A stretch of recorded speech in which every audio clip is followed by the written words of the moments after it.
This channel does not promote any violent, harmful, or illegal activities. All content provided by this channel is meant for an educational purpose only. Brought to you by V-Guard, co-powered by Sensodyne O Bhimal, বলো কথা Keshari. Associate sponsor Ultratech Cement. Mamata Bandyopadhyay আজকে review meeting ডেকেছিলেন, সেখানে ছিলেন পুরো প্রশাসকরা, সেখানে ছিলেন যারা বিভিন্ন পুরসভার মেয়র। মমতা বন্দ্যোপাধ্যায়ের নিশানায় তারা তো ছিলেনই, বিধায়করাও ছিলেন, এছাড়াও ছিলেন পুলিশ আধিকারিকরা, সরকারি আধিকারিকরা, ডিএম, এসডিও থেকে শুরু করে জেলা পুলিশ কর্তা, এমনকি থানার আইসিকেও সতর্ক করেছেন মুখ্যমন্ত্রী। টাকা তোলা থেকে বেআইনি দখলদারি, সরকারি জমি বিক্রি, জমি মাফিয়াদের সঙ্গে পুলিশ এবং সরকারি আধিকারিকদের সঙ্গে যোগাযোগের অভিযোগ খোদ মমতা বন্দ্যোপাধ্যায়ের। ভাড়া নেবার পর পারমিশন নেই, উইদাউট পারমিশনে 3 তলা 4 তলা 5 তলা তুলেই যাচ্ছে। কেন তাদের অ্যারেস্ট করছেন না? কেন ভেঙে দিচ্ছেন না? 2-1টাকে অ্যারেস্ট তো করুন, 2-1টা ভাঙুন। আমি বলবো স্টার্ট ফ্রম মাই হাউস।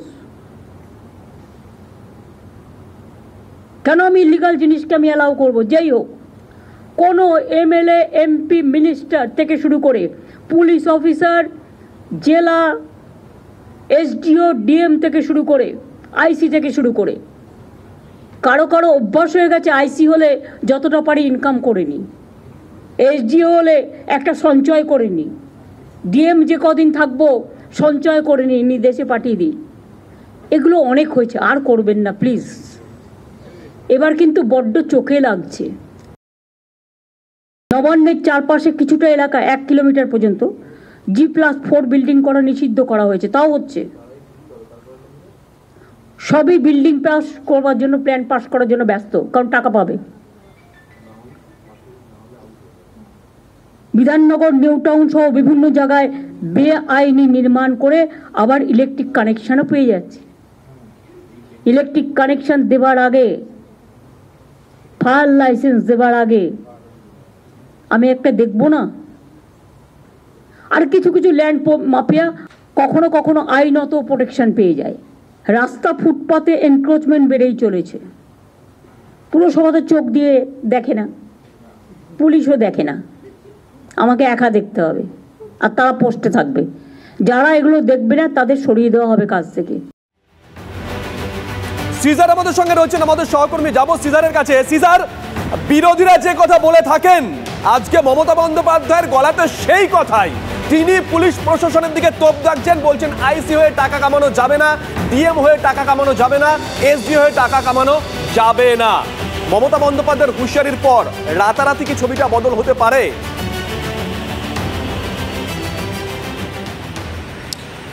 দেখো, এই ধরনের হুঁশিয়ারির পর যেখানে রাজ্যের সর্বময় কর্ত্রী যিনি, যেখানে তিনি মুখ্যমন্ত্রী এবং দলের দিক থেকে সুপ্রিমো, তার এই হুঁশিয়ারির পর অবশ্যই কিছুটা একটা গতি আসবে এই ধরনের বিষয়ে, কিছুটা পরপর কিছু পদক্ষেপ হতে পারে, এই রকম আশা করাই যায়। কিন্তু সার্বিকভাবে কতটা আসবে সেটা নিয়ে কিন্তু এখনো সংশয় রয়েছে, কারণ এর আগেও বিভিন্ন ক্ষেত্রে আমরা দেখেছি সেই অস্ত্র উদ্ধার থেকে শুরু করে বিভিন্ন ক্ষেত্রে এই ধরনের হুঁশিয়ারি দিয়েছিলেন মুখ্যমন্ত্রী।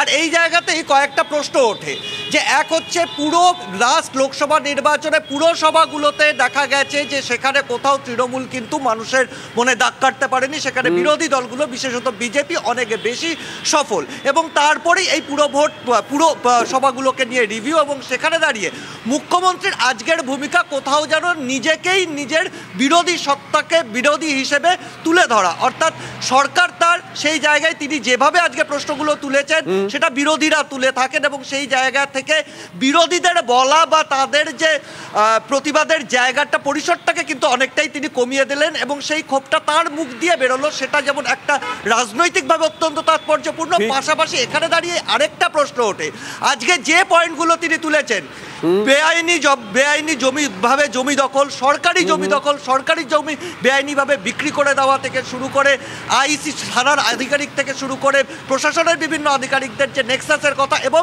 প্রশাসনিক কাজে রাজনৈতিক নেতা এবং জনপ্রতিনিধিদের হস্তক্ষেপ বিভিন্ন ক্ষেত্রে, এই সমস্ত ঘটনাগুলোই কি অত্যই সম্প্রতি ঘটেছে, অর্থাৎ এই লোকসভা নির্বাচনের আগে থেকে ঘটেছে বা লোকসভা নির্বাচনের পরে থেকে ঘটেছে।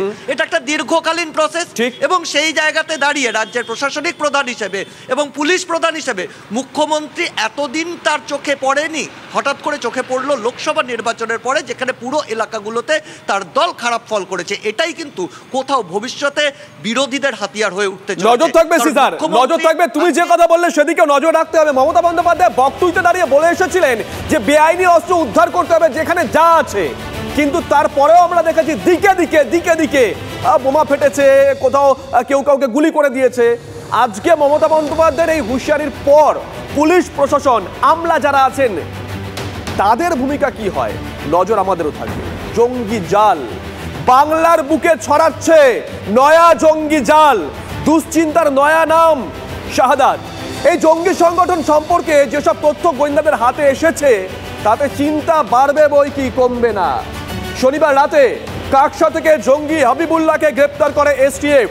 তারপর থেকে দফায় দফায় চলছে জেরা, আর সেই জেরা থেকে চাঞ্চল্যকর তথ্য গোয়েন্দাদের হাতে আসছে। কি কি জানা যাচ্ছে চলুন চট করে একবার দেখা যায়। পিসিআর কে বলবো একবার বিগলে দেখানোর জন্য। পিসিআর,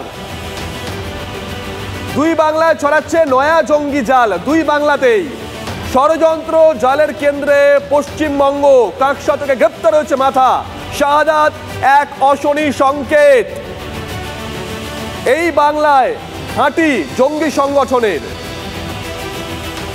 সংগঠনের টার্গেট পড়ুয়া এবং শিক্ষকরা। সোশ্যাল মিডিয়ার মাধ্যমে তারা নাকি তাদের নেটওয়ার্ক ছড়াতো, যেমনটা জানা গেছে, সূত্র বলছে। তালিবান বা আল কায়দা শিবিরে পাঠিয়ে উন্নত প্রশিক্ষণের টোপ দেওয়া হতো। ভেবে দেখুন একবার, কর্পোরেট কায়দায় ভালো কাজের ভালো ইনাম। ভালো কাজ মানে বুঝতেই পারছেন, নাশকতামূলক কাজ। গোয়েন্দাদের দাবি, ধৃত জঙ্গি হাবিবুল্লাহর বয়ান থেকে স্পষ্ট, শাহাদাত এ রাজ্যের পাশাপাশি সমান তালে বাংলাদেশেও অপারেট করছে। এই মডিউল নিয়ে আরো মারাত্মক সব তথ্য সামনে আসছে। দেখুন TV9 বাংলার এক্সক্লুসিভ রিপোর্ট।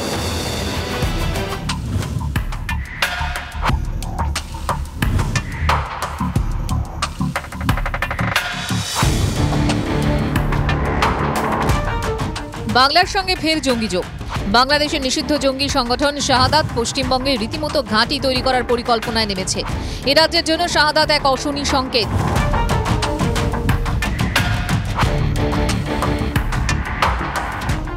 বাংলার পড়ুয়া ও শিক্ষকদের জালে জড়ানোই এই মডিউলের টার্গেট। ধৃত হাবিবুল্লাহকে জেরায় সামনে আসছে আরও তথ্য। সালালউদ্দিন নাম নিয়ে হাবিবুল্লাহই বাংলাদেশের সদস্যদের সঙ্গে যোগাযোগ করত। সোশ্যাল মিডিয়া এবং ডার্ক ওয়েবে জিহাদ নিয়ে পড়াশোনা করে অনলাইনে সংগঠন তৈরি করে সে। অন্য কারো কাছ থেকে সে কোনো নির্দেশ পেত না। জেরায় দাবি হাবিবুল্লাহ। তাকে জেরা করে আরও 3 জনের হদিশ পেয়েছেন গোয়েন্দারা। তাদের চিহ্নিত করার কাজ চলছে বলে সূত্রের খবর। শীর্ষ নেতাদের আড়াল করতে নিজেকে সালালউদ্দিন বলছে হাবিবুল্লাহ, দাবি গোয়েন্দাদের।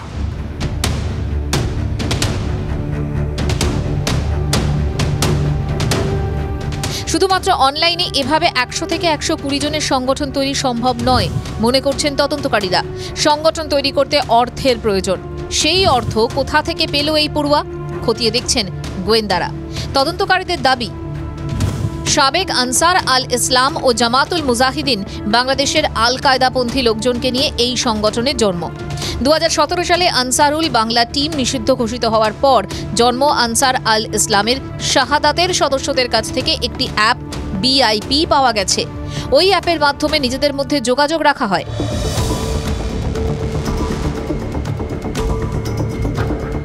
বাংলাদেশে মাদ্রাসা পড়ুয়া ও শিক্ষকদের মধ্যে সংগঠন বিস্তার করা হয়। গাজায় ইসরায়েল হামলার ভিডিও দেখিয়ে বহু ক্ষেত্রে অতিরঞ্জিত কিংবা মিথ্যা তথ্য দেখিয়ে মানুষকে ভুল বুঝিয়ে সংগঠনের সদস্য করা হয়। বাংলাদেশে এই সংগঠনের এখনো পর্যন্ত 5 জনকে গ্রেফতার করা হয়েছে। তবে খাগড়াগড় কাণ্ডে জড়িত JMBর সঙ্গে শাহাদাতের পার্থক্য রয়েছে।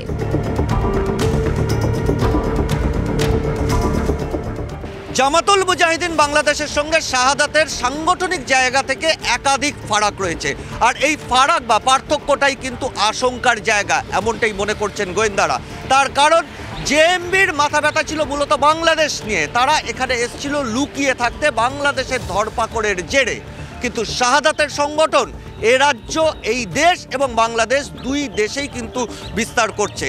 আর সবথেকে বড় কথা, জেএমবি নিয়ন্ত্রিত হতো বাংলাদেশ থেকে, আর শাহাদাত নিয়ন্ত্রিত হয় এই ভারতের জমি থেকে, ভারতের মাটি থেকে, আরও স্পেসিফিক্যালি বলতে গেলে এই রাজ্য থেকে। আর সেই জায়গায় দাঁড়িয়ে শাহাদাত অনেক বেশি আশঙ্কার, এমনটাই কিন্তু মনে করছেন গোয়েন্দারা।